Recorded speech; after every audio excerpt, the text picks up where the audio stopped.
नमो अरिहन्ताणं नमो सिद्धाणं नमो आयर्याणं नमो अजायाणं नमो लोये सवसाहुणम्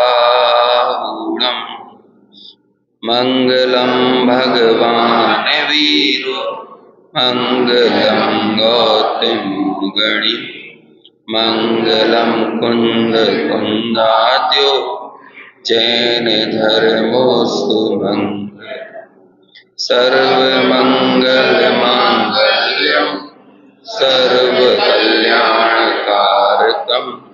प्रधानां सर्वधर्माणां जैनम जयतु शासनं जैनम जयतु शासनं वंदितु सर्वसिद्धे धूमचलमणो अवं गतिं पत्ति वोच्छामि समय पाहुड नमो सुध केवली वणिदं नमः समय साराय स्वानुभूत्या चकासति चित्स्वभावाय भावाय सर्वभावान्तरच्छिद।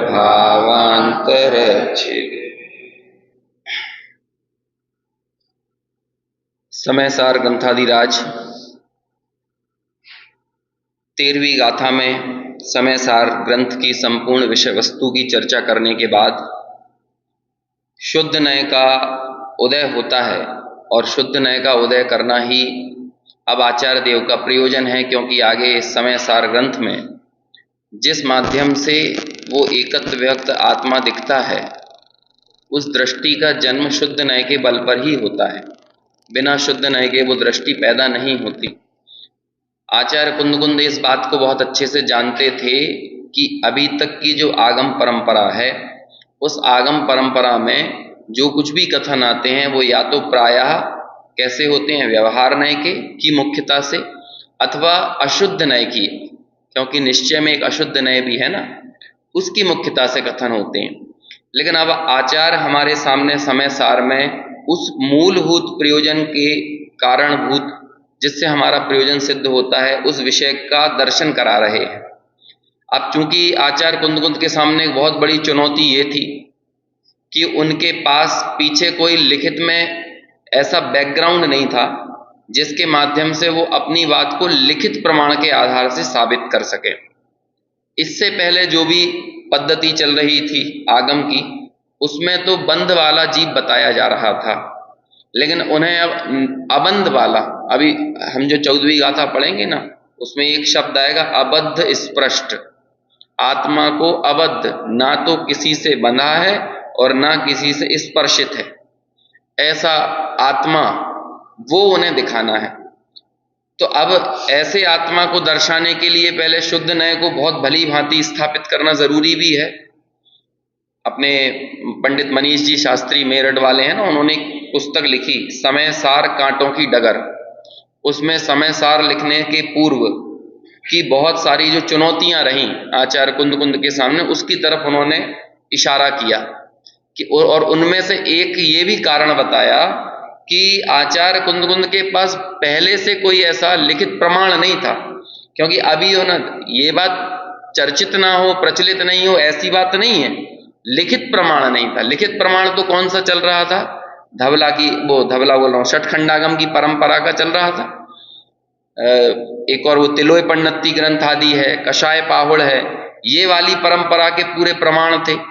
इन सभी प्रमाणों में तो कौन सा आत्मा बताया था, प्रकृति बंध, प्रदेश बंध, स्थिति बंध, अनुभाग बंध, यही आत्मा को दिखाया दर्शाया जा रहा था ना। अब आचार्य को तो वो आत्मा दिखाना है जो इन सब से स्पर्शित नहीं है, जो इन सब से बंधा नहीं है। वस्तु स्थिति मतलब वस्तु स्थिति इन द सेंस कि आत्मा को वो कर्म छूते ही नहीं हो, ऐसा सर्वथा यदि मान लिया जाए तो वो सारी आगम परंपरा हमारे लिए कैसी हो जाएगी, निराधार टाइप की हो जाएगी, उसका कोई मूल्य नहीं रह जाएगा।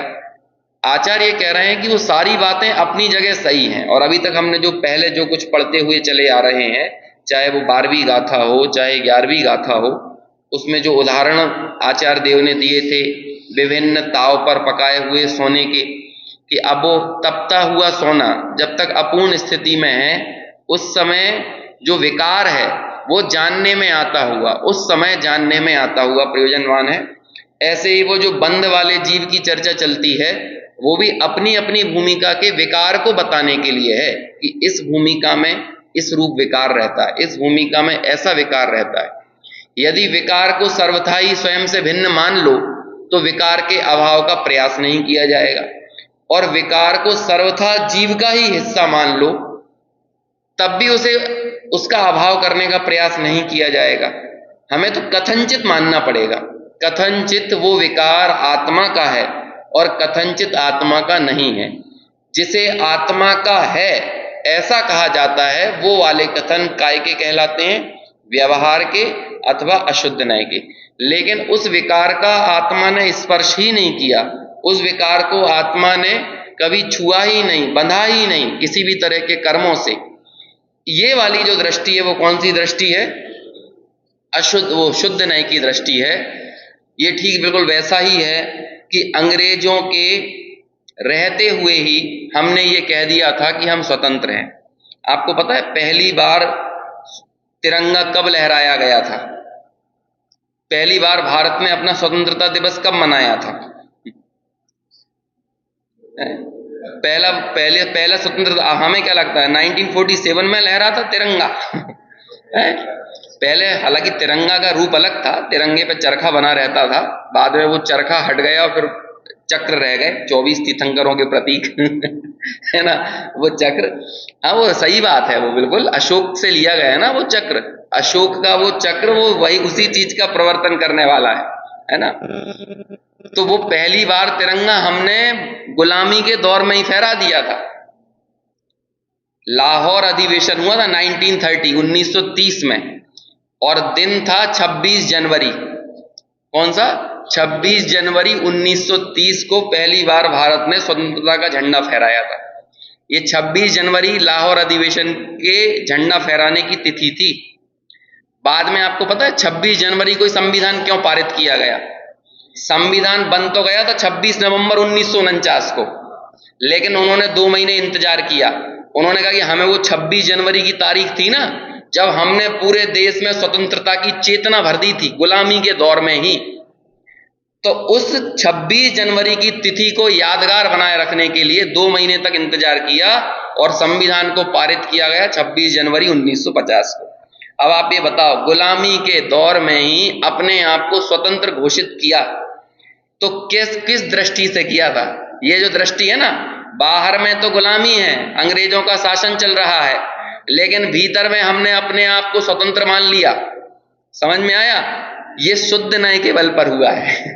लेकिन व्यवहार नय में क्या दिखा रहा है?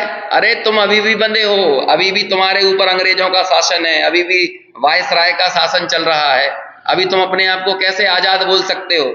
कहते हैं आजाद देखे बगैर आजाद हुआ नहीं जा सकता।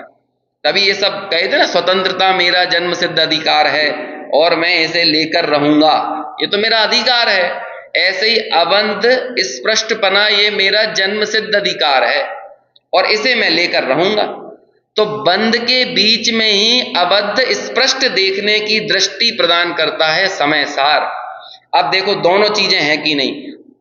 जब 26 जनवरी 1930 को तिरंगा लहराया गया, भारत गुलाम था कि आजाद था? स्वतंत्रता सेनानियों से पूछो, उनकी दृष्टि में तो वे आजाद ही मान रहे थे। लेकिन असल परिस्थिति क्या थी, वास्तविक परिस्थिति क्या थी बाहर में? कि वो परिस्थिति तो यही बता रही थी कि अभी तुम गुलाम हो। तो इसे हम ऐसे कह सकते हैं, कथनचित गुलाम और कथनचित आजाद। आजादी दृष्टि में है, क्योंकि उस दृष्टि में स्वतंत्रता नहीं होगी तो पर्याय में वो प्रकट होने वाली नहीं है। ऐसे ही दृष्टि में निर्विकार चैतन्य स्वभाव का वेदन नहीं आएगा, उस चीज को हम नहीं देखेंगे तो पर्याय में हम कभी निर्विकार होने वाले नहीं हैं। इसलिए चूंकि हमारे प्रयोजन की सिद्धि मतलब सम्यक दर्शन की प्राप्ति आत्मानुभव की प्राप्ति, स्वसंवेदन, ये सारी जो चीजें हैं ना, जो अच्छे अच्छे शब्द बोल रहे हैं, ये किस दृष्टि के बल पर पैदा होती है? ये दृष्टि बंधे हुए जीव को देखने वाली नहीं है, ये दृष्टि तो अबद्ध स्पृष्ट जीव को देखने वाली है। ऐसी अबद्ध स्पृष्ट की अब गाथा हमारे सामने आने वाली है। चूंकि वो शुद्ध नय का उदय हो गया, वो शुद्ध नय की टॉर्च जो है ना, वो वही दिखाने वाली है। आगे सारी चर्चा ऐसे ही चलेगी, अरस अरूपम गंधम, है ना, अवत्तम चेदना गुणमसद्दम, अहम एको खलु शुद्धो, लिम्ब माओ लाण दंसण मई, क्या लाण दंसण समग्गो, ये सारी गाथाएं, ये कौन सी दृष्टि वाली गाथाएं हैं? ये सब वो शुद्ध नय की दृष्टि वाली, क्योंकि शुद्ध नय की टॉर्च जहां पड़ रही है ना, वहां पर विकार नहीं दिखता है, और जहां विकार दिखता है वहां पर शुद्ध नय नहीं है। जहां विकार दिखता है वहां सम्यक दर्शन नहीं है, जहां विकार दिखता है वहां पर स्वसंवेदन नहीं है, आत्मानुभव नहीं है। वो सारी विवक्षाओं का के कथन करने का प्रयोजन क्या था, वो आचार्य पूर्व में बता चुके हैं। ठीक है ना? इसलिए अब अपन थोड़ा उस दृष्टि को ध्यान में रखते हुए आगे पूरे उस प्रकरण को पढ़ते जाएंगे। पढ़ने के साथ साथ हम हमारी पर्याय मूर्ता को भी ढीला करते जाएं, ये भी हमारा प्रयास रहे। दूसरी बात, कल आखिर में एक लाइन आई थी, थोड़ी सी उस पर चर्चा और करते हैं। 37 नंबर के पेज पर जो हमने कल कलश पढ़ा था ना, विलीन संकल्प विकल्प जालम, 36 नंबर पे ये संस्कृत में जो कलश है उसका अर्थ दिया हुआ है 37 नंबर पे। उसमें एक बहुत अच्छी बात आई थी, ये दो चीजों को समझना बहुत जरूरी है। संकल्प किसको कहते हैं और विकल्प किसे कहते हैं? संकल्प किसको कहा था कि द्रव्य कर्म, भाव कर्म, नौ कर्म आदि पुद्गल कर्मों में अपनी कल्पना करना। अपनी कल्पना करना मतलब मैं ये हूं, मैं भाव कर्म हूं, मैं द्रव्य कर्म हूं, मैं नौ कर्म हूं, इसे अपनी कल्पना करना, मैं तो यही हूं, इससे भिन्न मैं कुछ नहीं हूं, ये क्या कहलाता है? ये कहलाता है संकल्प। और विकल्प किसको कहा है कि ज्ञेयों के भेद से ज्ञान में हमें भेद ज्ञात होने लगे।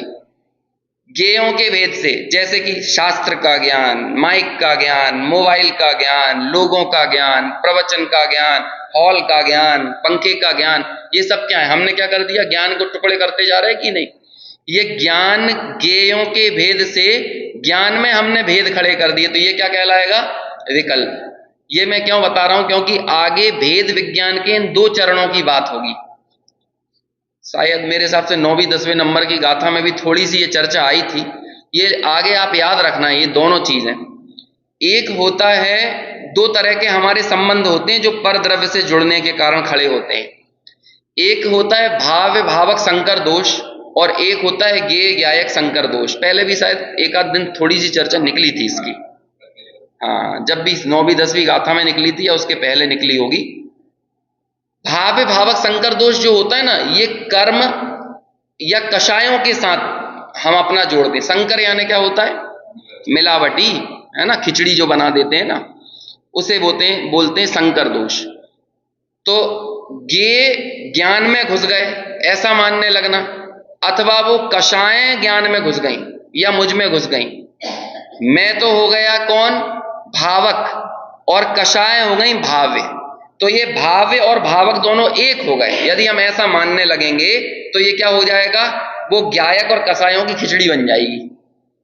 फिर दोनों की भिन्नता ज्ञात होने वाली नहीं है। और दूसरा होता है ज्ञेय ज्ञान में घुस गए। यदि हम ऐसा मानने लगेंगे तो क्या हो जाएगा?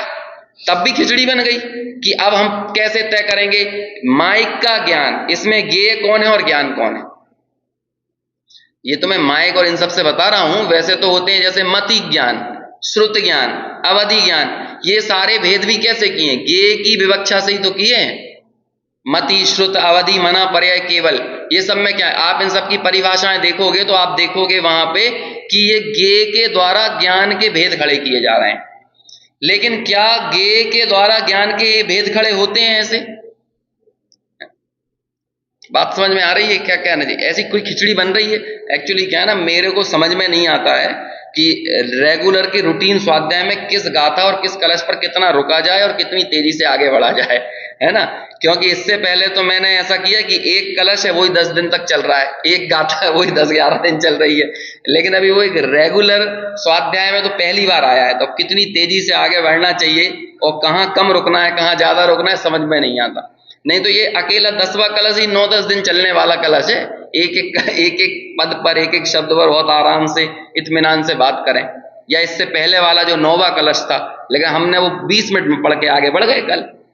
तो ये बात बहुत जरूरी है और ये सही है। आप इनमें से एक कलश को भी यदि गहराई से समझ लोगे ना, तो वो पूरा एक कलश अपने आप में समय सार के मर्म को लिए हुए है। अब ये वाला कलश अपने आप में ऐसा ही है। बहुत सारे कलश हैं ऐसे, जैसे आगे हम कर्ता कर्म अधिकार में पढ़ेंगे, आत्मक ज्ञानम स्वयं ज्ञानम ज्ञानाद अन्यत करोति किम। अब आप बस आपके जीवन का क्या कहें, जैसे कोरोना की वैक्सीन चली थी ना, हालांकि वैक्सीन लगवाने के बाद भी कोरोना हो रहा था उसमें कुछ बड़ी बात नहीं है, या वैक्सीन के अपने साइड इफेक्ट हो गए थे। तो बाहर में तो कोई ऐसी वैक्सीन है नहीं जो आपकी समस्याओं को दूर कर दे, लेकिन ये कलश अपने आप में ऐसे हैं जिनमें आपकी सारी समस्याओं का जवाब है, सबका हल है। आत्मज्ञानम स्वयं ज्ञानम ज्ञानाद अन्यत करोति किम। अब ले आओ जितनी समस्याएं लाना हो, कहाँ की समस्या, कौन सी समस्या, कौन कर रहा है? मैं तो ज्ञान के अलावा कुछ नहीं करता हूं। तुम जितनी समस्याएं लेके आ रहे हो, उन समस्याओं में ज्ञान का अंश नहीं है और ज्ञान में कोई समस्या नहीं है अब आप लेके आ जाओ। ऐसा ये वाला कलश भी तो आत्म स्वभावम परभाव भिन्नम। आत्मा का स्वभाव सर्व प्रकार के परभावों से भिन्न है। आपूर्णम, अपने आप में पूरा है भैया, उसमें जगह ही नहीं है। इस कमरे में 300 200 250 जो भी इसकी कैपेसिटी हो, उतने पूरे लोग भरा जाए, खचाखच कोना कोना पकड़ के एक आदमी बैठ जाए। अब बाहर वाला आदमी क्या करेगा भैया? ये आपूर्णम है ना, ये वाला हॉल अपने आप में आपूर्ण हो चुका है। अब तुम्हें यदि कहीं रहना है तो इस दरवाजे के बाहर सीट डाल लो। ऐसे ही ये ज्ञान स्वभाव ऐसा ही है कि जिन विकारों को आना है कि भैया इस परिक्षेत्र में तो कोई जगह है नहीं है, तुम्हें और कहीं जगह दिख रही हो तो वहां बैठ जाओ, है ना। और ये जहां कहीं भी बैठते हैं वहां पर आत्मा नहीं है। ये विकार जहां भी बैठता है उस विकार के स्थान पर कहीं आत्मा नहीं है, और जहां आत्मा है वहां कोई विकार नहीं है। इसका नाम है आत्म स्वभावम परभाव भिन्नम। अब आप लेते जाओ। अब मैं आपको उदाहरण नहीं दूंगा यहाँ पे, क्योंकि उदाहरण देने में फिर वही बात निकल के रह जाती है। आपके पास जो समस्या है वो सारी समस्या आप उदय को देखकर कह रहे हो, और मुझ में समस्या का अभाव है, मैं ये ज्ञान को देख के कह रहा हूं। या आचार्य हमको वही दृष्टि देना चाह रहे हैं। अब कहते हैं आपूर्णम, फिर कहते हैं कैसा है? आद्य अनंत, आद्य और अंत, आदि और अंत से विमुक्त है, उसका ना प्रारंभ है ना उसका अंत है। और फिर इसी क्रम में आगे जाके बोलते हैं विमुक्त विलीन संकल्प विकल्प जालम। जितने संकल्प और विकल्प हैं, संकल्प में ले लिया सारे कर्मों के कारण खड़े होने वाले भेद, और कर्मों में मैं पने की कल्पना। अभी ये वाली गाथा आएगी 19वें नंबर की गाथा। क्या है? 19वें नंबर की गाथा से आचार्य एक मिशन पर निकलेंगे, और उस मिशन की पूर्ति 75 नंबर की गाथा पे होती है ना। 19 नंबर से एक मिशन चालू होगा। वो मिशन क्या है? प्रश्न खड़ा होगा कि अप्रतिबुद्ध किसे कहते हैं, या अप्रतिबुद्धता क्यों है? अप्रतिबुद्धता यानी अज्ञान क्यों है? और 75वीं गाथा में बता देते हैं कि ये प्रतिबुद्ध हो गया, लो बात खत्म। ऐसे समय सार कुछ सेगमेंट्स में यदि हम तोड़ लेते जाते हैं ना, तो समय सार पूरा होता जाता है बीच बीच में। ऐसे ही अभी जैसे कि एक प्रकरण 12 गाथाओं में पूरा हो चुका है, अभी एक नया प्रकरण जो 19 गाथा से शुरू होगा और 75 गाथा में जाकर पूरा होगा। अब आप कहोगे कि 19वीं गाथा तो जीवाजीव अधिकार में आती है और 75वीं कर्ता कर्म अधिकार में आती है, तो ऐसे कैसे? अरे जब कर्ता कर्म अधिकार आता है ना, तो कर्ता कर्म अधिकार के आने में थोड़ा सा जीवाजीव अधिकार भी वहां तक चलता है, और जीवाजीव अधिकार जब खत्म होने वाला होता है तब थोड़ा थोड़ा कर्ता कर्म अधिकार उसके नजदीक आने लगता है। ऐसे ही तो होता है, संधि इसे ही तो कहते हैं। जैसे कि शाम किसे कहते हैं? दिन का धीरे धीरे जाना और रात का धीरे धीरे आना। ऐसे ही लगभग 62 गाथाओं से 75 गाथाएं ये कर्ता कर्म और जीवाजीव अधिकार का संधि वाला क्षेत्र है, जहां पर जीवाजीव अधिकार धीरे धीरे जा रहा है और कर्ता कर्म अधिकार आ रहा है। तो इसलिए आखिर के जीवाजीव अधिकार में हमें कर्ता कर्म की छटा मिलेगी, और शुरुआत के कर्ता कर्म अधिकार में हमें जीवाजीव अधिकार की छटा मिलेगी। इतना सिस्टमेटिक, मैं एक शब्द बार बार प्रयोग करता हूं, मैं फिर करता हूं, क्रोनोलॉजी। सारा का सारा अर्थ क्रोनोलॉजी में है, क्रम में है। आप यदि अकेली एक गाथा पकड़ोगे, उसका अपना एक सेपरेट अर्थ हो सकता है और होता ही है, लेकिन उसके सांगोपांग अर्थ का, बड़े फलक पर जाकर उस अर्थ का दीदार आप तब कर सकते हो जब आप उसके आगे पीछे के क्रम को देखोगे। इसलिए कई बार जैसे लोगों से पूछो ना, स्वाध्याय के 5 अंग बताओ, तो लोग बताने लगते हैं आमनाए, अनुप्रेक्षा, वाचना, पृच्छना, धर्म, ऐसे नहीं बताना है। सारा अर्थ स्वाध्याय के अंगों में क्रम में ही पड़ा हुआ है। अभी धर्म के 10 लक्षण के नाम बताओ, अभी बोलने लगते हैं सत्य, अचोर, क्या कहते हैं, या फिर तप, संयम, है ना, ऐसे बताने लगते हैं। नहीं, ऐसे नहीं बताना। कोई भी बात क्रम से याद करना, बच्चों में भी वही संस्कार डालना। 5 पापों को अक्रम से याद नहीं करना, कुशील, परिग्रह, हिंसा। अरे अपना एक वैज्ञानिक क्रम है। अभी मैं अकेली इनके 5 पापों के क्रम पे यदि बात करूं तो 1 घंटा निकल जाएगा कि इतना वैज्ञानिक क्रम है। इसी तरह सब जगह, जैसे आपके 5 अभक्ष के नाम, तो आप बोलने लगो अनिष्ट, है ना, फिर त्रसघात, बहुघात, ऐसा नहीं चलेगा। क्रम में पूरा अर्थ छुपा हुआ है, जबरदस्त अर्थ है क्रम में, कि त्रसघात पहले मतलब पहले ही क्यों, बहुघात पहले मतलब पहले क्यों। आप ये देखोगे कि इसमें गृद्धता का पैरामीटर और हिंसा का पैरामीटर कम ज्यादा हो रहा है इन 5 अभक्षों के क्रम में, है ना।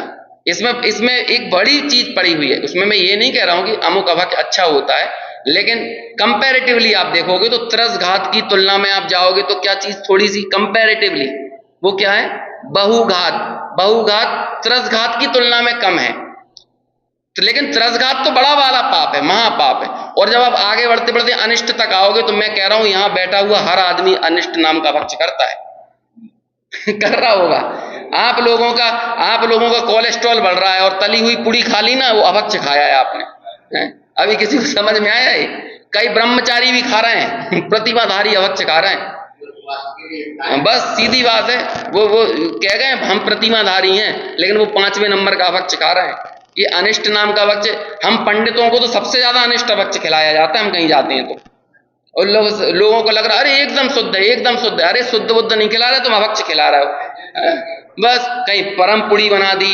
अरे आप हमारे यहाँ तो पहली बार ही आए, अरे हम आपके यहाँ पहली बार आए, लेकिन हम किसी ना किसी के रोज पहली बार जा रहे हैं, और वो रोज का पहली बार हमारा डेली का हो जाता है। रोज पराठा, रोज पुड़ी। अरे मत करो उनके ऊपर उपसर्ग, है ना। अभी क्या बताएं, जब संजीव जी का देहावसान हुआ, उनकी बीमारी हुई थी ना, तो बहुत बड़े पैमाने पर यह बात उठी कि भाई ये उपसर्ग करना बंद करो। अब वो संजीव जी तो 365 दिन कहीं ना कहीं जा ही रहे हैं ना। अब 365 दिन हमारे यहाँ तो पहली बार संजीव जी आए, हमारे यहाँ तो पहली बार आए। अब तुम्हारे यहाँ पहली बार के चक्कर में तुमने डेली उपसर्ग किया लोगों ने। 3 टाइम वो प्रवचन करते और उसके बाद लोग खड़ा रख देते उनको, खड़े होकर 1 घंटा तक प्रश्न पूछ रहे हैं। और ऐसा प्राय सबके साथ होता है। मैं एक का उदाहरण नहीं दे रहा हूं, एक इंसिडेंट घट गया इतना बड़ा, तो हमारे सामने वो चीज आ गई। लेकिन अपने आप में छोटे दादा तो बहुत स्ट्रिक्ट थे इस मामले में। जैसे कोई जबरदस्ती प्रश्न में लाता था ना, ऐसे पुड़िया बना के फेंक देते थे, है ना, उन्हें देना ही नहीं है उत्तर। हाँ, कि बस मैंने यहाँ, लोग बात क्या करेंगे, एक दिन प्रवचन में बैठे और प्रश्नों की झड़ी लगा दी 6-7। बोले डेली सुनो, क्योंकि सारा अर्थ क्रम में है, क्रोनोलॉजी में है। इसलिए वो वाचना, पृच्छना, वाचना के बाद पृच्छना शोभा देती है, बिना वाचना के पृच्छना शोभा नहीं देती। खैर ये बात अब अपनी निकल गई, इसे अलग करो। मैं बताना चाह रहा था कि इस क्रमिकता में बहुत अर्थ छुपा हुआ है। ऐसे ये संकल्प विकल्प जो है ना, इस पर बहुत बात होगी अभी आगे। क्या कह रहे हैं, एक में कहा कर्म रूप में हूं, और 19वीं गाथा यही कहेगी कि कर्म में, नो कर्म में। जब तक आप ये मानोगे तब तक आप अप्रतिबुद्ध हो। और 75 नंबर की गाथा क्या कहेगी, कर्म के परिणाम को, नो कर्म के परिणाम को जो ना करे मात्र जाने, बस वही प्रतिबुद्ध है। कौन है प्रतिबुद्ध? जो कर्म के परिणाम और नो कर्म के परिणाम को करता नहीं है, बस जानता है। और ये वाला अप्रतिबुद्ध क्यों है? क्योंकि कर्म ही मैं हूं, नो कर्म ही मैं हूं। अब ये कर्म नो कर्म मैं हूं, ये वाली चर्चा अपनी जब वो गाथा आएगी तब इस पर करेंगे कि कैसे हम इसके अलावा कुछ मानते ही नहीं है। 24 घंटे 365 दिन हम सिर्फ एक ही चीज मान रहे हैं, हम अपने आप को ज्ञायक ही नहीं मानते, बाकी आप हम अपने आप को कर्म नो कर्म रूप ही मानते हैं। अब आप सोचो कर्म कितने होते हैं, कर्मण वर्गणाएं कितनी है इस लोक में? अनंत। नो कर्म वर्गणाएं कितनी है? वो भी अनंत है। जब आप अपने आप को एक ज्ञायक नहीं मानते तो आप अपने आप को कर्म नो कर्म ही अब अनंत रूप मानते हो। ये क्या हो गया, एक ज्ञायक के अनंत टुकड़े हो गए। एक मैं, मेरी सत्ता इस विश्व में कितनी है? एक की अनंत एक है, लेकिन आपने अपनी सत्ता को छोड़ दिया। अब ये ठीक बिल्कुल वैसी बात हुई ना कि 2 और 2 4, सही उत्तर 1, लेकिन 2 और 2 कितने नहीं, ऐसे उत्तर अनंत। कितने अनंत? अरे इस 4 के अलावा आप जो भी कह रहे हो ना वो सब गलत उत्तर हैं। ऐसे ही एक ज्ञायक भाव अपने आप को नहीं मानना, इसका मतलब हमने अपने आप को क्या माना? जो कुछ भी माना वो गलत उत्तर है आपका, वो गलत मान्यता है, वही मिथ्या दर्शन है, वही मिथ्या ज्ञान है, वही मिथ्या चारित्र है, इसे बोल रहे हैं। और हम जब जिस पर्याय को धारण करते हैं उसी पर्याय में क्या मान लेते हैं? ये ही मैं हूं, ये ही मैं हूं, ये ही मैं हूं। ये क्या हो गया? ये होता है संकल्प। मिथ्या विकल्प हमेशा मिथ्या संकल्प का ही जन्म देंगे। मिथ्या विकल्पों से रॉन्ग ऑप्शंस आर देयर। तो आप बोलो, अब आप उसमें से कौन से उत्तर पर टिक करोगे? रॉन्ग पे ही करोगे, क्योंकि इन दोनों का आपस में संबंध है। ज्ञेयों के विकल्प से ज्ञान में भेद खड़ा करना, जो कि हो रहा है, हमारे साथ हो रहा है ना। जैसे कि मैं मान के चलो यूपीएससी की तैयारी कर रहा हूं, कलेक्टर बनने की, तो जब तक मैं कलेक्टर नहीं बना तब तक मैं अपने आप को क्या मान रहा हूं? आई एम एस्पिरेंट्स, मैं यूपीएससी का एस्पिरेंट्स हूं। एस्पिरेंट्स क्या बोलते हैं? एस्पिरेंट्स को तैयारी करने वाला हूं, है ना। हाँ, प्रत्याशी हूं, अभ्यर्थी हूं। जब तक मैं अभ्यर्थी हूं, अब मैं क्या हुआ? अभ्यर्थी ज्ञान का भेद था, ज्ञान में मैंने अभ्यर्थी। अब मैं एकदम से रिजल्ट आ गया और मैंने अपने आप को क्या माना? मैं कलेक्टर। तो क्या हुआ? ज्ञान के भेद से, ज्ञेय के भेद से पहले ज्ञान में भेद खड़ा किया और फिर ज्ञान से भेद करके हमने विकल्प झूठा। तो संकल्प भी बाद में कैसा हो रहा है? झूठा। पहले अपने आप के अभ्यर्थी पने का संकल्प और बाद में क्या हो गया? उस कलेक्टर पने का संकल्प। अभ्यर्थी पने का संकल्प भी झूठा और कलेक्टर पने का संकल्प भी झूठा। बोलो दोनों झूठे हैं कि नहीं? जब गलत ही ऑप्शन सामने हो तो आप बोलो सही उत्तर कैसे टिक कर सकते हो? बताइए, 2 और 2 कितने होते हैं? आपके सामने ऑप्शंस हैं 5, 7, 8, 9। सही उत्तर चुनिए। अब क्या करोगे आप? अब आप जो भी आंसर चुनोगे वो उत्तर कौन सा होगा? गलत ही होगा। और यही हमारे साथ होता है। हमें जो चीज दिख रही है वो पर्याय दिख रही है और उसी पर्याय की हम तन्मयता कर रहे हैं। यह होता है मिथ्या विकल्प से मिथ्या संकल्प तक पहुंचना। 2 और 2, 5, 7, 9, 10 ये हो गए मिथ्या विकल्प और हमने इनमें से किसी एक को टिक कर दिया, ये हो गया मिथ्या संकल्प। लेकिन जिसने आत्म स्वभावम परभाव भिन्नम ऐसा मान लिया, उसके क्या हो गए? सारे विकल्प और संकल्प क्या हो गए? विलीन। कहां विलीन हो गए? एक ज्ञायक तत्व की अनुभूति में सारे रॉन्ग ऑप्शंस, सारे मिथ्या विकल्प और सारे झूठे संकल्प वो सब विलीन हो जाते हैं। इसका नाम है विलीन संकल्प विकल्प जालम। मैं तो छोटा मतलब 18-19 साल का था, तो बहुत पहले मैंने अपने रविंद्र पंडित जी साहब का एक वचन सुना, वाक्य सुना। तो उसमें कहते हैं, जो अपने आप को आत्मा नहीं मानता वो अपने आप को बाकी सब मानता है। तब तो समझ में आया नहीं, उतना ही समझ में आया जितनी बुद्धि थी, समझ में तो आया, है ना। चीजें तो स्ट्राइक करती रहती हैं थोड़ी थोड़ी दिमाग पे, लेकिन उसके मर्म में कितनी गहराई हो सकती है वो तो समय के साथ आते रहती है। अब वो देखता है। देखो, जो अपने आप को एक आत्मा नहीं मानता वो अपने आप को क्या नहीं मानता? बताओ आप। पहले मान रही थी एक महिला, मैं इसकी मां। उस लड़के की शादी हो गई तो मां के सींग नहीं निकले, लेकिन अब क्या मानने लगी? मैं इसकी सास, अब बहू आ गई तो क्या मानने लगी है? मैं सास। क्या हुआ है? क्या ज्ञान गे सिर्फ जानने में आया ना? एक बहू थी जो आ गई, है ना, मेरे पुत्र से इसने विवाह कर लिया। अब वो गे एक नया गे जानने का विषय बन गया ना, लेकिन उस गे से इसने ज्ञान में भेद खड़ा कर लिया। अब वो ज्ञान में जब भेद खड़ा हुआ तो रॉन्ग ऑप्शन, गलत विकल्प, गलत संकल्प, गलत विकल्प, गलत संकल्प हो गया ना। पहले मैं मां, है ना, अब मैं सास, ये हो गया कि नहीं? बाहर में असल परिस्थिति कुछ नहीं बदली। ऐसा नहीं है कि उसका हीमोग्लोबिन कम ज्यादा हो जाए कुछ, है ना, बाहर में सास आ जाए, या फिर उसने पहले O पॉजिटिव थी बाद में B पॉजिटिव हो जाए, ऐसा तो कुछ नहीं होने वाला। हालांकि वो प्रायः बहू आने के बाद सब B नेगेटिव हो जाते हैं पॉजिटिव होने के बजाय। तो ये सब चीजें क्या है? गलत ऑप्शन से गलत संकल्प तक ही आप पहुंचोगे। लेकिन आपने आत्मत स्वभावम परभाव भिन्नम, यदि आपने इस अनुभूति के साथ जीवन वर्त रहा है यदि आपके साथ ये परिणति में ये बात समा गई है, अनुभूति में पहुंच गई है, तो वो सारे संकल्प विकल्प क्या होते हैं? विलीन संकल्प विकल्प जालम। ये संकल्प विकल्प शब्द याद रखना, इसकी अच्छी डिटेल चर्चा चलेगी 36 और 37 नंबर की गाथा में। 36 नंबर की गाथा में भाव्य भावक संकर दोष का परिहार है, और 37 नंबर की गाथा में ज्ञेय ज्ञायक संकर दोष का परिहार है।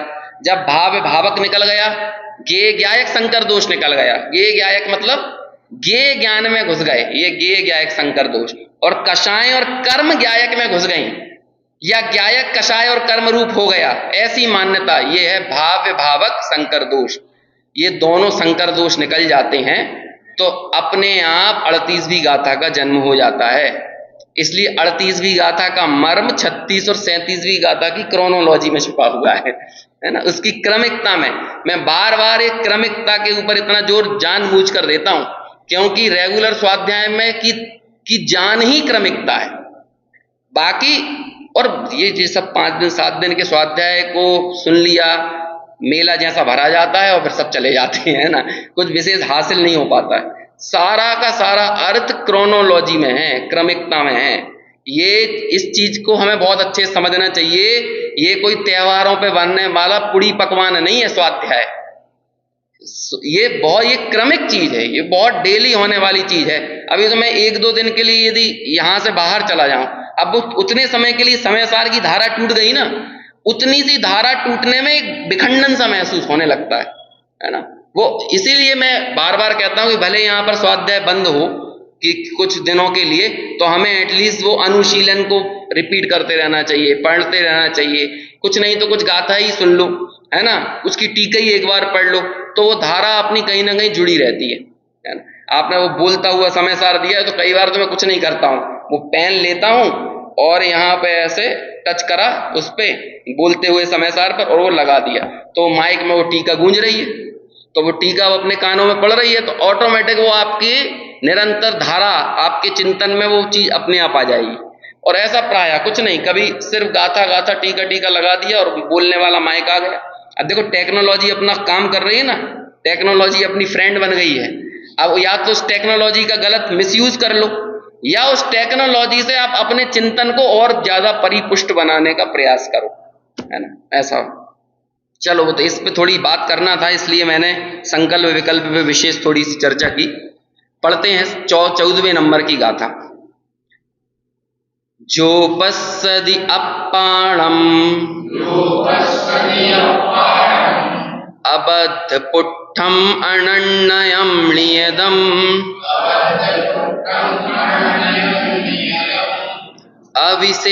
अविशेषमसंजुत्तम तम सुदृणयं व्याणीहं णीहि। पद्यानुवाद। अबद्ध स्पष्ट अनन्य अरुजो नियत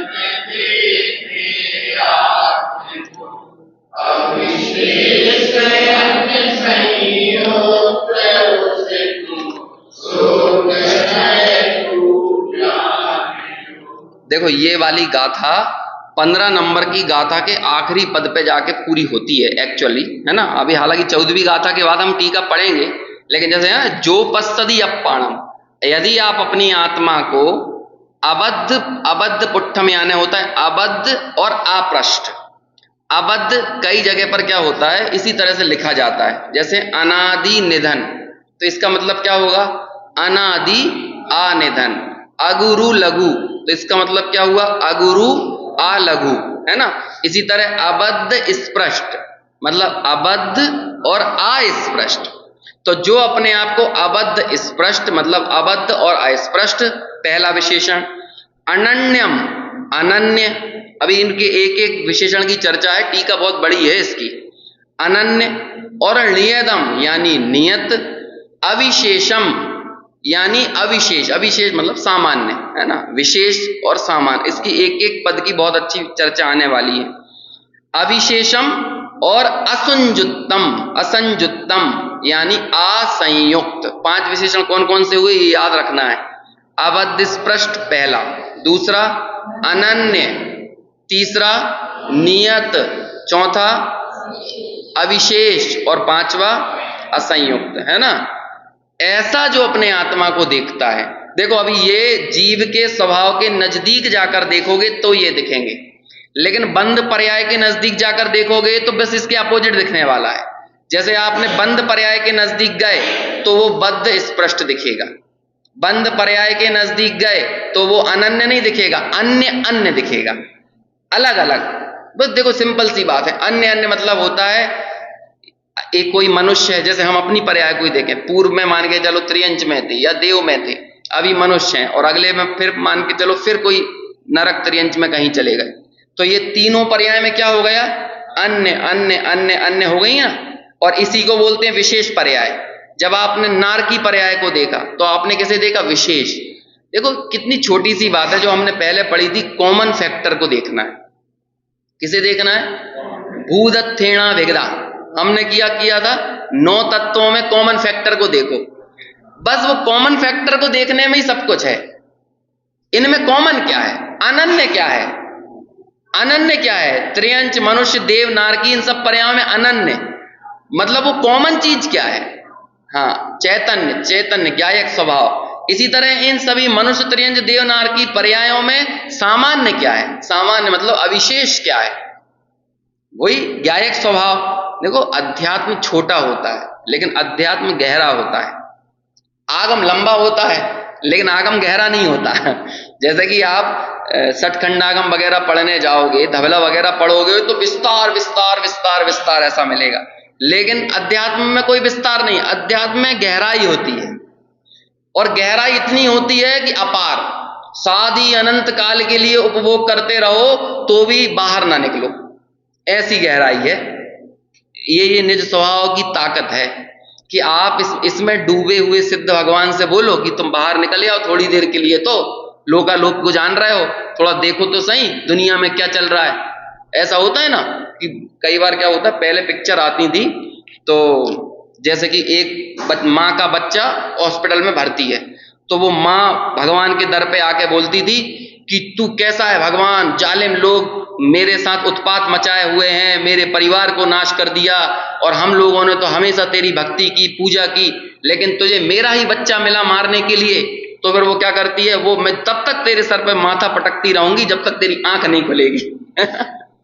तो बस फिर वो माँ माथा पटकना चालू करती है, और थोड़ी देर बाद घंटियां हिलने लगती हैं उस मंदिर की, है ना। फिर जब घंटियां हिलने लगती हैं उसके बाद पता चलता है कि वहां पर वो ऑपरेशन चलता रहता है बच्चे का, वो अपनी आंखें खोल लेता है।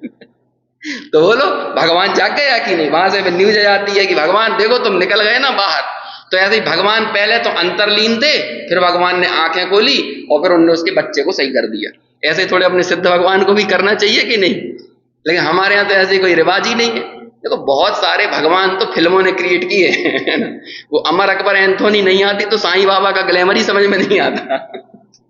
वो ही नहीं, पहले एक ऐसी आई थी, नहीं तो क्या है, एक नॉर्मल कोई मान के चलो नॉर्मल ट्रस्ट टाइप का कोई चला रहा हो व्यक्ति, थोड़ी सी सेवा वेवा करता हो, वह रियलिस्टिक व्यक्ति थे, है ना। तो बाद में वो उनको इतना ज्यादा तवज्जो दे दी कि बाद में वो भगवान ही बन गए ना अल्टीमेटली। ये होता है कि नहीं। तो ऐसे ही बहुत सारी चीजें, अभी वो एक पिक्चर आई थी पहले, शारदा मैया को कोई जानता नहीं था, है ना, लेकिन वो सबके सब जानने लगे। ऐसे ही एक तुलसी को कोई नहीं जानता था, लेकिन वो तुलसी भी माता बन गई। अब ऐसी कितने तरह के भगवान क्रिएट किए जा सकते हैं। ये सब चीजें कहां से होती हैं, आप एक ज्ञायक भाव का की लगाम छोड़ दो, आपको पता नहीं है आप कहां कहां जाके पड़ोगे। जैसे कि तार से टूटी हुई पतंग कहां गिरेगी पता है आपको, अभी थोड़ी सी हवा में जाएगी तो किसी पेड़ पर टंग जाएगी, फिर हवा चलेगी तो पेड़ से उछल के किसी बिल्डिंग पे चिपक जाएगी, फिर वहां से उछलेगी तो पता चल रहा है वो पतंग बिजली के तारों में फंस जाएगी। क्या हो रहा है इस पतंग का, फिर फट रही है, फिर छत विक्षत हो रही है, फिर उड़ रही है, ये हो रहा है कि नहीं। लेकिन जो तार से बंधी हुई है, ऐसे एक ज्ञायक स्वभाव से जो बंधी हुई परिणति है ना, वो जहां वहां नहीं भटकेगी। और आपने एक ज्ञायक स्वभाव को छोड़ दो, आपके जीवन में कितना ग्रहित मिथ्यात्व होगा आपको कुछ पता नहीं है। आपके जीवन में कितने तरह का राग विकार विसंगति खड़ी होंगी आपको खुद पता नहीं है, और ये हमारे साथ हो रहा है। अब होते हुए में भी हम समझ नहीं पा रहे हैं। बोलो, चैतन्य से डिगी हुई परिणति का फल ही तो चार गतियां हैं। चैतन्य से स्खलित हुई परिणति ही तो अनंतानंत कारमाण वर्णाओं को अनादि काल से ग्रहण करता हुआ चला आ रहा है। इतने बंधे, इतने छोड़े, इतने बंधे, इतने छोड़े, क्या गत कर रहे हैं ये कर्म परमाणु, जिनमें कोई ताकत नहीं इन द सेंस चेतना नहीं, लेकिन वो अचेतन कर्म परमाणु हमें इस चेतन को नचा रहे हैं। यहां से वहां, यहां जाओ वहां जाओ, ऐसे घूमो वैसे घूमो, जाओ निगोद में जाओ, बात वलय में कोने में जाके त्रियंच गति के वो क्या कहते हैं निगोदीय बन जाओ। बस क्या हालत कर देते हैं। एक हमें क्या कहें कि ये सब जो 12 भावना वगैरह आती हैं, ये पंच परावर्तन की कथाएं आती हैं ना, ये हमें यही बताने के लिए है। देखो ये लोक का विस्तार, ये एक ज्ञायक स्वभाव से बाहर निकले या उसकी क्या कहें उसकी डोर छोड़ दी ना हमने, उसकी पकड़ छोड़ दी, वो ढीली पकड़ का मतलब हम कहां जाएंगे हमें खुद इस बात का ठिकाना नहीं। अब ये हमें यहां बताते हैं कि वो कॉमन फैक्टर पकड़ो इन सब गतियों में। विशेष पर्यायों को तो खूब देख लिया। तो पहली कौन सी थी? अबद्ध स्पृष्ट। दूसरा क्या था? अनन्य। और तीसरा नियत, क्योंकि ये बाकी सब पर्याय अनियत हैं। त्रियंच गति आएगी, थोड़े समय बाद चली जाएगी। मनुष्य गति आएगी, थोड़े समय बाद चली जाएगी। मैं चार गतियों की मुख्यता से बोल रहा हूं, ऐसा आप सब कर्मों में भी लगा लेना। ये कर्म ज्ञानावर्णी कुछ तो स्थिति लेके आया है, नियत तो नहीं है ना। दर्शनावर्णी नियत तो नहीं है ना। वेदनीय नियत तो नहीं है। बोलते हैं कि नहीं? ऐसा बोलते हैं लोक में कि देखो यदि तुम्हें अपनी अनुकूलताओं में बहुत ज्यादा अहंकारी नहीं होना है तो क्या विचार करो, और प्रतिकूलताओं में खेद खिन्न नहीं होना है तो क्या विचार करो। इन सब का एक ही मंत्र है, ये वक्त गुजर जाएगा, है ना। यही है ना। तो ये जहां पर आप ये सोचोगे तो आप अनुकूलताओं में अहंकारी नहीं बनोगे और प्रतिकूलताओं में खेद खिन्न नहीं होगे। लेकिन ये वक्त गुजर जाएगा, ये समय, ये पर्याय गुजर जाएगी, लेकिन इन गुजरती हुई पर्यायों में कुछ ऐसा भी तो है जो नियत है। इससे हम ये हो सकता है हमने उदय के संबंध में तो ये विचार लिया कि ये चला जाएगा, ये चला जाएगा, ये चला जाएगा, चाहे साता का उदय हो चाहे असाता का उदय हो, ये चला जाएगा। लेकिन मात्र इतना अकेला जानने से आपका काम हो जाएगा क्या? आपको ये भी तो देखना पड़ेगा। ठीक है, ये वक्त गुजर जाएगा, वो माना, लेकिन कोई ऐसी चीज भी तो है जो कभी आ गुजरी रहेगी। कुछ तो ऐसा है ना, वो नियत को देखना। अकेले अनियत का निर्णय नहीं करना, बल्कि नियत का श्रद्धान भी करना। क्रमबद्ध पर्याय के निर्णय का मतलब क्या होता है? क्रमबद्ध पर्याय का निर्णय मतलब यह होता है कि जब आपको ज्ञान स्वभाव का श्रद्धान हो तब क्रमबद्ध पर्याय का निर्णय सार्थक है। गुरुदेव श्री की एक बहुत प्रसिद्ध पंक्ति है, ज्ञायक स्वभाव के या आत्म सन्मुख होकर क्रमबद्ध का निर्णय किया जाए तो उस जीव के भव उड़ जाते हैं। इसमें पहले नंबर पे क्या बात आई? आत्म स्वभाव के नजदीक आकर, ज्ञान स्वभाव के नजदीक आकर, स्वभाव सन्मुख होकर। स्वभाव सन्मुख हुए बगैर क्रमबद्ध का निर्णय होता ही नहीं है। आप अहंकार कर सकते हो, छह उपसम में बात भर सकते हो क्रमबद्ध पर्याय की, ऐसा निर्णय तो सबको हो जाता है। ये विराट कोहली, रोहित शर्मा ने वर्ल्ड कप जीता तो मालूम वो भी कहने लगे वो तो वक्त का खेल है, वक्त हमारे साथ था, हमने कुछ नहीं किया। वे भी बोलने लगे थे ये बात, है ना। उनके इंटरव्यू सुनो ना, कहते वो तो समय था आपका, बस वो समय था, समय में ये होना था तो हो गया, उनने ये कह दिया। लेकिन बोलो इतने मात्र से काम हो गया? इससे भाव उड़ जाएंगे। तो मूल चीज क्या है? आत्म स्वभाव के सन्मुख होकर यदि क्रमबद्ध का निर्णय किया जाए तब भाव उड़ते हैं। और क्रमबद्ध के जानने का प्रयोजन भी यह है कि आपको पर्याय की तरफ देखना की दृष्टि छोड़कर आप ज्ञायक की तरफ दृष्टि करो। जैसे जैसे अनियत की दृष्टि छोड़ी और नियत की दृष्टि की, इसी जीव के भाव बढ़ेंगे। समझ में आया ना। तो ये तीसरा विशेषण कौन सा हुआ? नियत, है ना। चौथा विशेषण अविशेष, अविशेष पे अपन ने बात कर ली। और पांचवा विशेषण असंयुक्त। संयुक्त मतलब मिलावटी, और असंयुक्त यानी मिला हुआ नहीं है। जब आप ज्ञान और कर्म को, ज्ञान और राग को मिली जुली अवस्थाओं में देखते हो, जैसे 14 मार्गणाएं देखोगे आप, उन मार्गणाओं का जो कथन बनता है किसी दूसरी चीज की मुख्यता से बनता है। जैसे इंद्रिय मार्गणा, है ना, संयम मार्गणा, सम्यक्त मार्गणा, इन सब मार्गणाओं में आप मार्गणाओं को देखते हो ना, मार्गणा विशेष को। हालांकि उन मार्गणा विशेष की चर्चा करते समय हम सिद्धों तक भी पहुंचते हैं, कि एक जीव सिद्ध भी है, लेकिन वहां भी आपने सिद्धों को उनकी स्वभाव से नहीं देखा, बल्कि किसी के अभाव से देखा, किसी न किसी के। जैसे उनमें इंद्रिय का अभाव है, उनमें काया का अभाव है, शरीर का अभाव है, तो शरीर आपको याद क्यों आ रहा है सिद्ध भगवान को देखने में? समझ में आए ना? ये होता ही है, जब भी आप किसी पर्याय की दृष्टि करोगे तो वो पर्याय अपने आप में पूर्ववर्ती पर्याय के व्यय के बाद ही तो पैदा हुई है, और पूर्ववर्ती पर्याय का व्यय हुआ तो उसने किसी न किसी चीज को छोड़ा, किसी न किसी चीज को छोड़ा। ऐसा कहने में आता है कि नहीं? उपचार बनेगा नहीं ऐसा। तो इसलिए कहते हैं पर्याय को देखने पर सामान्य की दृष्टि चली जाती है, इसलिए पर्याय का दूसरा नाम है विशेष। पर्याय को ही विशेष बोलते हैं, है ना, और द्रव्य को बोलते हैं सामान्य। हम यहां पर आपको द्रव्य सामान्य दिखाने का प्रयास कर रहे हैं समय सार के माध्यम से। तो क्या कहा? जो पश्यति अप्पाणम, आत्मा को देखना तो है, लेकिन कैसा देखना है? वो बंद पर्याय वाला नहीं देखना, बल्कि कैसा देखना है?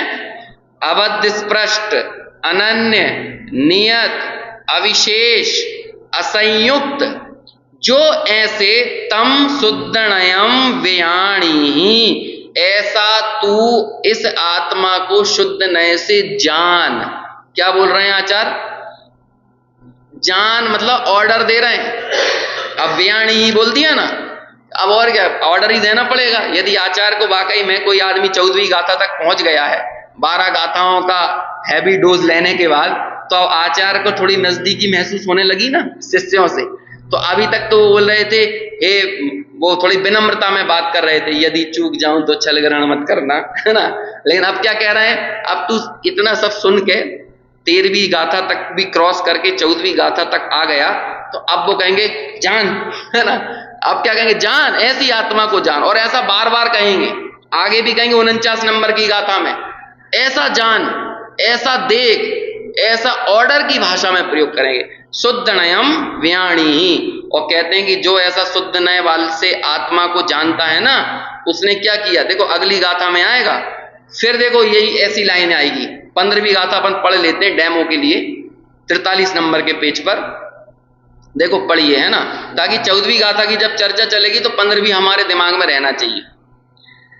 जो पश्यति अप्पाणम अबद्ध पुट्ठम अनर्णम विशेषम अपदेश संत मज्जम पश्यति जिण शासनम सव्वम। देखो अगली गाथा में फिर कुछ विशेषणों को याद किया, पिछली गाथा की सारी को नहीं किया, लेकिन अबद्ध स्पृष्ट को, अनन्य को और अविशेष को, इन्हें याद किया। कहते हैं जो ऐसा जानता है वो क्या करता है? उसने सारा जिन शासन जान लिया। सारा जिन शासन मतलब जो भी द्रव्य श्रुत और भाव श्रुत में निबद्ध है ना, अपदेश संत मज्जम उसका अर्थ दिया है। बाह्य द्रव्य श्रुत और अभ्यंतर ज्ञान रूप भाव श्रुत वाला जो जिन शासन है, उसने वो सारा जिन शासन जान लिया। एक आत्मा को जानने का फल ये है कि वही व्यक्ति श्रुत केवली है और वही व्यक्ति केवली है। ऐसे शुद्ध न ऐसे आत्मा को जाने, श्रद्धान करें। इस भावना से अभी यही चर्चा पूर्ण करते हैं। कल यदि स्वाध्याय रहेगा तो आप सुबह देखते हुए आना, 8:30 बजे मैं मैसेज डाल दूंगा, क्योंकि कल से वहाँ ज्ञानोदय में एक वर्कशॉप है। यदि कल सुबह मैं नहीं गया तब तो यहाँ आ जाऊंगा, और यदि ज्ञानोदय गया तो फिर अगले लगभग 3 दिन वहाँ पर वर्कशॉप रहेगी, तो वो अभी यहाँ पर स्वाध्याय स्थगित रहेगा। आगे जिस भी दिन से रहेगा उस दिन से फिर आपको मैसेज डाल देंगे, और कल रहेगा कि नहीं रहेगा वो 8:30 बजे आप देख लेना, है ना, मैसेज।